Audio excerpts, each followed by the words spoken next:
Hey guys, I'm Comire, and look! Nintendo have a theme park out there that's stuffed with collectible Super Mario coins, giant interactable mini-games, and little mushroom men committing mushroom genocide for your mushroom risotto. There's so much to do, it's like a big sandbox game in real life. So I thought, let's go on Start Select and look at the best ways video games and game ideas infiltrate the real world.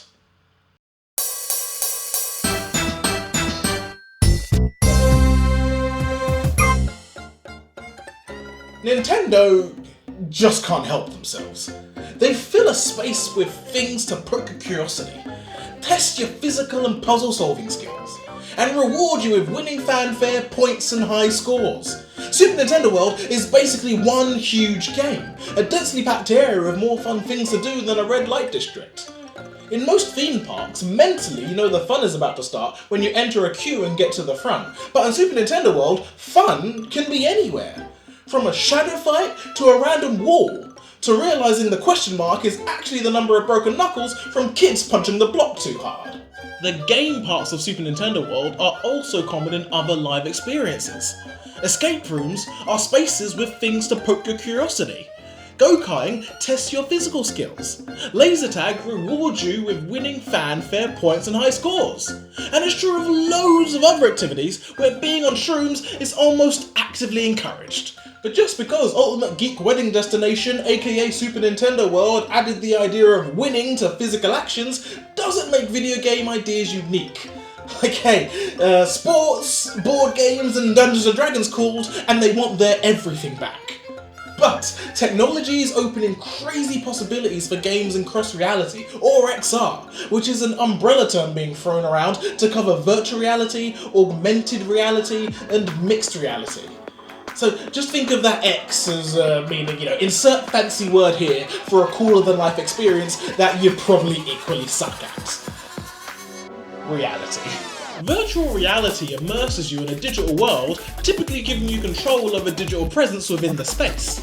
There are a few VR headsets and games in the market, all figuring out how to make fun happen within the average person's limited range of movement, response time, and hand-eye coordination.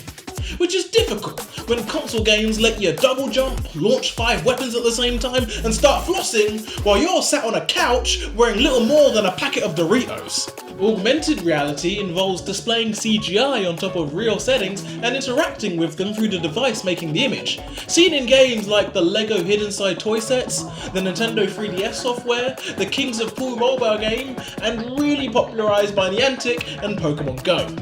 Turning your phone into the I See Dead People kid off The Sixth Sense. Mixed reality is a more advanced form of augmented reality that can be manipulated by a person's gestures, like seen with Microsoft HoloLens, making you look like, to anyone not wearing a pair of Matrix sunglasses, a grandpa having a PTSD flashback to swatting mosquitoes in Vietnam. So, using Child Nicotine Pixel Basher Minecraft to summarise, the man wearing the headset is playing in VR, the man playing on the table is using AR, and when he moves the world by pinching his fingers down on a ghost nipple, that's MR. I made a video going through the first 3 VR headsets, but more have come out since then, so if you think an update video might be worthwhile, let me know in the comments. You see, right now XR needs a screen like a phone or visor to see it, but companies are working on having floating workstation panels like Minority Report in the comfort of your own home office. Meaning as soon as that gets done, 14 seconds later we'll get holograms like Tupac and Anime Body Pillow Girl in the privacy of our own bedrooms, if you know what I mean. So, while we're blurring the lines in reality, let me tell you about ARGs. Imagine you stumble across a website called somethinginthesea.com, and it's about recent child abductions along the US East Coast, which a guy believes to be connected somehow. And, like everyone else on social media, puts his theories directly on the internet. Every day there's another newspaper clipping, another photograph, and one day the site's author tells readers his own daughter has gone missing. What would you think? Imagine you're in the cinema and see an advert for a new Halo game, and at the end you think you saw ilovebees.com flash on screen like a frame of porn in Fight Club. You go to find an odd-looking website with a link from Dana, desperately asking anyone for help stopping a computer program hacking her Auntie Margaret's beekeeping site. What would you do? You see a random post on Instagram from @JadesInTown and click on her profile because why not? It's a nice break from all the Pokemon memes and IGTV videos no one asked for. You see, Jade is an artist. She lives in LA. Her housemate recently moved out and she misses her. She's been having nightmares recently. She's worried someone's stalking her, and commenters are finding strange messages in her artwork. What would you say?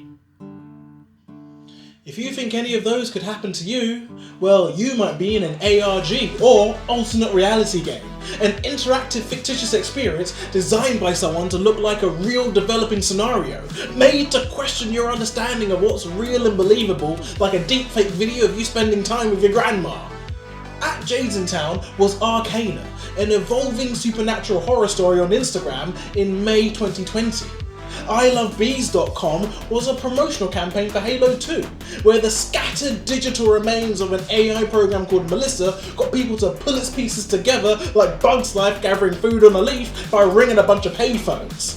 And Something in the Sea led to Bioshock 2, where Mark Meltzer learned about the underwater city in the game, inadvertently making the unwanted spin-off to Daddy Daycare. Those events are part of Bioshock's story, and transmedia storytelling, where you tell a story across different mediums, is something I talked about in the TV and video games video. Check it out when you can. ARGs are great because they're powered by your curiosity, and you make puzzle-solving deductions in a real-life context, rather than with the suspended disbelief brought on when you turn on a video game. Sure, participants will have varying levels of disbelief. Some will know it's entirely made up, but some won't quite know whether it's real or not, like a Chinese flu at the beginning of 2020. And some will believe it wholeheartedly and start a Facebook group while buying jars of Margaret's honey on eBay. All I know is it did a great job in proving people are more interested in a fake person than my meme about Tom and Jerry. I mean, I thought it was pretty good. But speaking of not quite knowing you're playing a game, my last awesome way video games can blend with real life is gamification. This is where areas of life like education, the workplace, or even personal fitness can be enhanced by adding video game elements as a tool of progress and motivation. Because if sweet abs aren't enough of an incentive to do a better job, then your solution might be in another castle. In video games, progress bars, leveling systems, scoreboards, quests, achievements, perks, and all sorts of things motivate players to continue playing. Applying it to an office could equally drive someone to do that little bit extra to finish the level, so to speak. I'm not saying you should start referring to customer assistants as clerics of communication, but if punching in a signing card 20 times unlocked a bonus bathroom break, they might do it a little more often. The best application works by speaking to two different types of motivation: intrinsic and extrinsic motivation. Intrinsic is where you want to do something for your own pleasure or development, while extrinsic is doing it for extra rewards and unlocked abilities. For example, the nice lady in Thailand performing her show to strengthen her pelvic muscles is doing so for intrinsic purposes, whereas a man in the audience may be there for extrinsic purposes if he's collecting extra equipment for his table tennis tournament. It's funny how if you try something new and fail in a game, you want to try again. But even the idea of failing or looking silly in real life is more unsettling than the idea of Princess Peach taking a dump. Allowing elements of video games to infiltrate real life may help us remove mental stigmas, like a motivational rum and coke. Nintendo have shown what can be achieved by gamifying an entire theme park and inadvertently dunked on Hobbiton and anywhere in Game of Thrones as the go-to wedding venue for your geeky little sister. They even have cake toppers. And there you go, we're back to Super Nintendo World. It's come full circle. So, looking over into the Comire corner, we have a comment from Hamza saying what they want from a digital games console, and it's more than fair. As the saying goes, nothing tastes as good as a skinny console feels. Except for seeing a dirty PS5 scalper lose all their pre-orders. That feels pretty good too. And remember, you can leave me a comment too to feature in a future Comire Corner. Like, now tell me, what are the best ways you think video games can merge into real life? Believe it or not, I had a lot of other stuff about Sims and simulation theory that I couldn't fit into this one, so I guess I'll have to save it for a future video, but I'd love to have a chat with you now if you let me know down below or chuck me a tweet. And finally, once again, I've been Comire, this has been Start and Select, thank you, and good night. This time, it's all about the Rift Tether, a device that moves Ratchet across the environment by thrusting himself through a passage like any man near an open hole would. And you get to play with a load of crazy weapons too, like the Shadow Bomb, the Burst Pistol, the Enforcer Shotgun, and other things that sound like they come packed in with a Buzz Lightyear.